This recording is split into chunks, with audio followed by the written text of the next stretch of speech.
Et Gogoligo, c'était dénonciation calomnieuse, atteinte à l'honneur. Pour moi, c'était violation de droit de correspondance.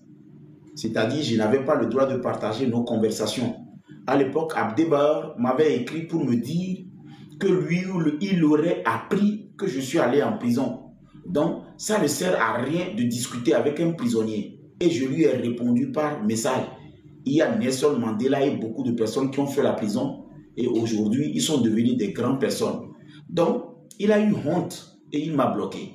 Quand il m'a bloqué, moi, je ne savais pas qu'il y avait un article qu'on appelait violation de droit de correspondance. C'est-à-dire, tu n'as pas le droit de publier les captures d'écran de quelqu'un, ni de diffuser son audio. Moi, je ne savais pas. Pour prouver aux gens que Adebayor a essayé de m'intimider quand nous parlons de Fio, moi, j'ai pris les captures d'écran, comme on le faisait à l'époque sur Facebook. J'ai tout partagé. Et c'est ça que lui a utilisé pour me faire arrêter. C'est ça qu'on appelle violation de droit de correspondance. Parce que la correspondance reste privée. Et si la personne ne t'a pas dit de partager sa capture d'écran, si tu le fais, il peut te poursuivre. Sa capture d'écran, si tu le fais, il peut te poursuivre. Si la personne t'a transmis son audio, tu le fais, il peut te poursuivre. Et c'est ce que Adebayor a utilisé pour m'arrêter à l'époque. Aujourd'hui, vous avez maintenant l'histoire. Moi, j'avais voulu tout simplement le dire. Faire la prison ne veut rien dire. Et ce que j'étais en train de dire, même quelqu'un qui a fait la prison a toujours son droit. Et puis, je n'ai pas fait la prison, on ne m'a pas condamné. On m'a arrêté pour quelque chose que je n'ai même pas fait, on m'a relâché.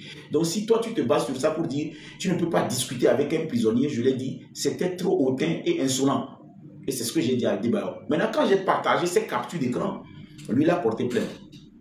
Imagine maintenant, on arrive devant le procureur, ce que Neymar ne sait pas.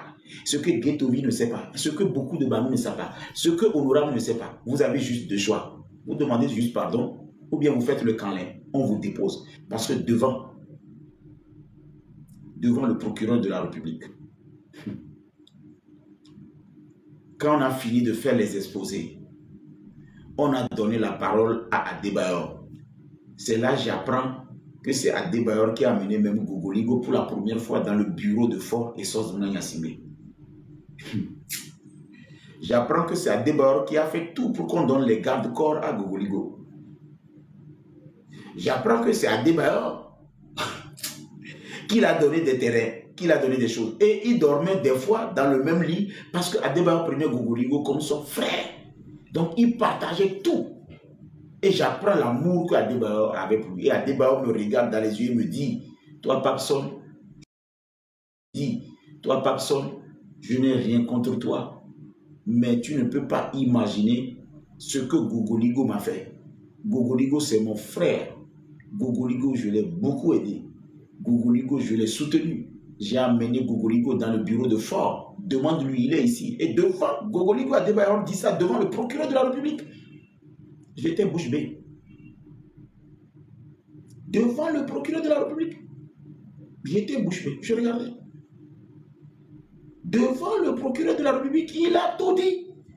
Et maintenant, arrivé à mon cas, moi je pensais que je vais sortir. Gogoligo veut tomber encore évanouir dans le bureau. Pas besoin de dire que l'on est bien de Gougou.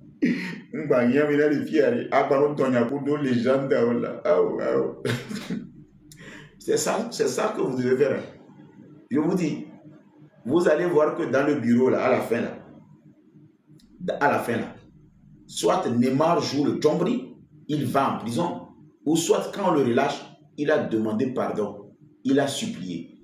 Pendant que moi j'étais en train de m'agiter pour dire j'ai raison, Gogoligo lui, il dit oh Babson, tati nyawala, les kimila o mia ya o me kwela. Oh, o ya wo do de la mbabe aba nya ko la yo mia be nya ble, mia be nya. Be nya ke ble o.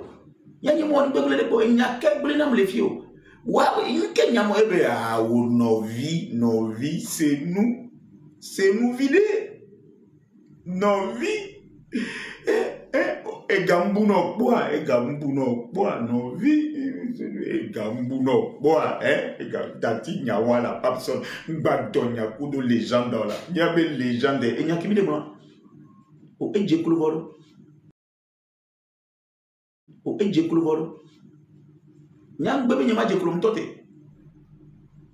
Ah, mais dis donc, moi j'ai refusé.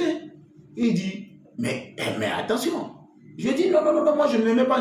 Et vous pouvez croire que depuis la garde à vue, Gogoligo demandait déjà pardon à Adebayor refusé. Si j'avais demandé pardon à la garde à vue, je suis sûr que Adebayor nous aurait relâché depuis la garde à vue.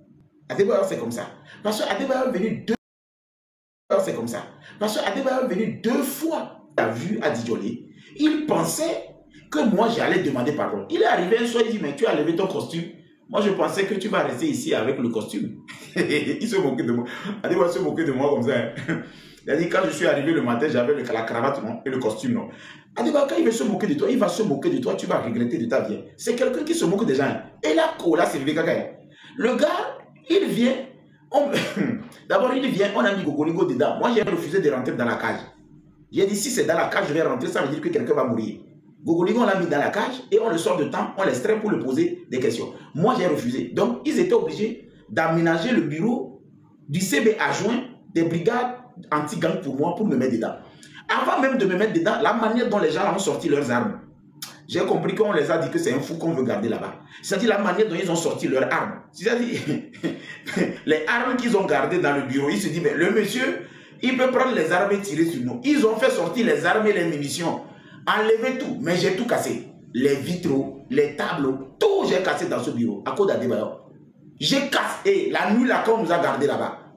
Mais il faut demander, je criais, lieutenant-colonel Bignandi, pour qui tu te prends? Lieutenant-colonel Bignandi, pour qui tu te prends? Tu penses que tu es au-dessus de la loi? À l'époque, je parlais du lieutenant-colonel Bignandi, le colonel du groupement de la gendarmerie. J'ai tout cassé. Toi, tu n'es pas au-dessus de fort. Tu te prends pour qui? Et la nuit là, le tapage. C'était fou. Ils sont venus, ils ont ouvert les armoires en bas comme ça, ils ont sorti les armes. Ça dit, là,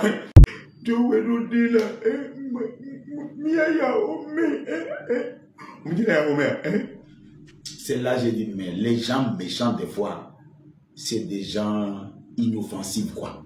Les gens méchants des fois, c'est des gens sensibles. C'est Gogoligo ça. Moi j'étais en train de tout casser dans une gendarmerie.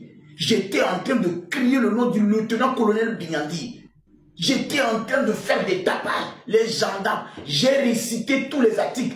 Déclaration de droit universel. Adebayor n'a pas le droit de venir me voir. C'est la justice qui m'a arrêté ici. La justice ne doit pas accepter que Adebayor vienne me voir. Je suis déjà gardé à vue. De quel droit il vient me voir? On le fait rentrer dans mon garde à vue. De quel droit? Ça, c'est de l'injustice. C'est de l'escroquerie. Mais attends. Non, les gens à l'époque vont vous dire. Ça veut dire quoi? Vous me gardez à vue. Je suis à la disposition de l'État. Et puis vous permettez aux plaignants de venir me voir comme si j'étais un animal de zoo. Mais Adebayor, il est tranquille. Il m'a demandé, est-ce que tu as besoin des fruits? Tu as besoin de l'eau? Il est venu avec ses amis. Ils se sont moqués de nous. Vous voyez, il était dedans dans la cage. Moi, j'étais dans le bureau, enfermé dans le bureau du... Mais il dirait, Seigneur, vous ne pouvez pas avoir un problème avec Adebayor dans le pays, là, il est sorti. Et il est ton ami.